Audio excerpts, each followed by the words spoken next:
పొంగులూటిపై BRS fight. ఇది మంత్రి పొంగులూటిపై BRS fight అని.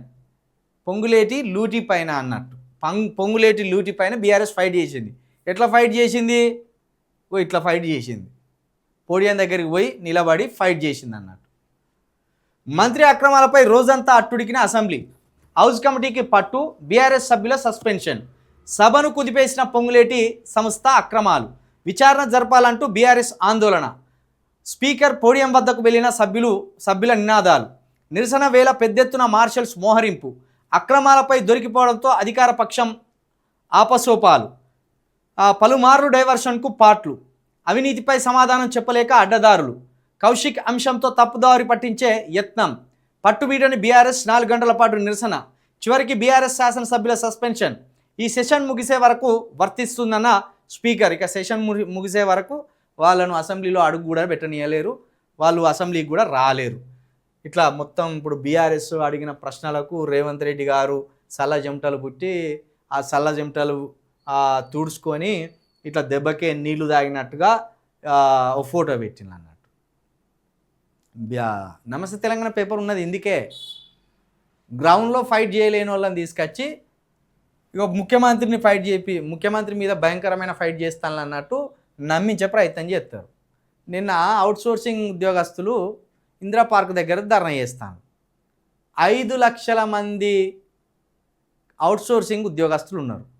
5 లక్షల మంది అవుట్సోర్సింగ్ ఉద్యోగస్తులు అంటే 20 లక్షల కుటుంబాలని అర్థం, 20 లక్షల మంది అని అర్థం.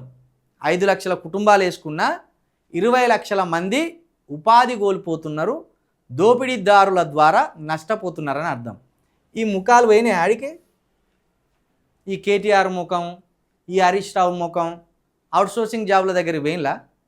ఎందుకంటే హరీష్ రావుకు అవుట్సోర్సింగ్ సంస్థ ఒకటి ఉన్నది, కేటీఆర్కు అవుట్సోర్సింగ్ సంస్థ ఉన్నది. వాళ్ళే అసలు దోపిడీదారులే. ఆడికి పోలేదు కానీ మస్తు ఫైట్ చేస్తానులట వీళ్ళు, మస్తు ఫైటు. 20 లక్షల మందిని నట్టేట ముంచి అవుట్సోర్సింగ్ జాబులు ఇచ్చి మధ్యలో వీళ్ళకి సంబంధించిన దళారులను పెట్టుకొని, హరీష్ రావుకు కొన్ని అవుట్సోర్సింగ్ సంస్థలు ఉన్నాయి, కేటీఆర్కు కొన్ని అవుట్సోర్సింగ్ సంస్థలు ఉన్నాయి.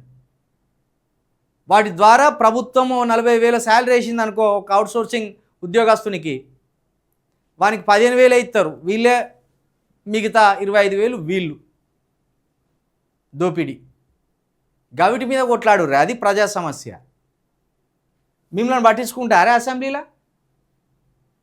అసెంబ్లీలో అధికార పక్షం ఎప్పుడన్నా ప్రతిపక్షానికి విలువిస్తుందా? ఇయ్యది. కానీ మీరు ఏం చేయాలి? ప్రజలను నమ్మించడానికి నిలబడి ఫోజులు కొట్టాలి అసెంబ్లీలో. మిమ్మల్ని వెళ్ళిపోర్రా అనగానే బయటికి వచ్చి ఒక ధర్నా దగ్గరికి పోయి 5 లక్షల కుటుంబాలకు న్యాయం చేస్తామని పోరాడాలి. నిన్న కవిత గారు పోయిన్లు అక్కడికి, విశారదన్ గారు పోయిన్లు, వీళ్ళేమో ఈ పోజులు కొట్టిండు. మీరు అసెంబ్లీలో ఏం చేసినా అది మీ వ్యక్తిగతమే అవుతుంది కానీ ప్రజా సమస్య మీద కాదు. పొంగులేటి ఆస్తుల మీద మీరు కొట్లాడితే ప్రజా సమస్య మీద కొట్లాడినట్టు ఎట్లయితుందే? మీరు ఎంత కాళ్ళు పైకి పెట్టి తల కిందికి పెట్టినా వాళ్ళు ఏదో ఒక జీవో తీసుకొచ్చుకొని దీని ద్వారా అక్రమాలు చేసి పారేస్తారు, గతంలో మీరు చేసినట్టే. కాబట్టి మీరు గ్రౌండ్లోకి వచ్చి కొట్లాడండి. గ్రౌండ్లో వాళ్ళ అవినీతిని, అక్రమాలను గ్రౌండ్లో చూపెట్టుర్రు. మీకు విలువ పెరుగుతుంది. ఇట్లా మీరు ఫోటోలు వేసుకొని ఆయనను మంచినీళ్ళు తాగించినట్టు, దెబ్బకి నీళ్లు తాగినట్టు మీరు ఫోటోలు పెట్టినా అది మీ వెకిలి చేష్టలు అయితే తప్పించి ప్రజలు ఎవడు నమ్మడు. ఎందుకంటే అసెంబ్లీ చూసినోనికి నిన్న క్లియర్గా అర్థమవుతుంది, అసెంబ్లీ సమావేశాలు చూసినోనికి క్లియర్గా అర్థమవుతుంది.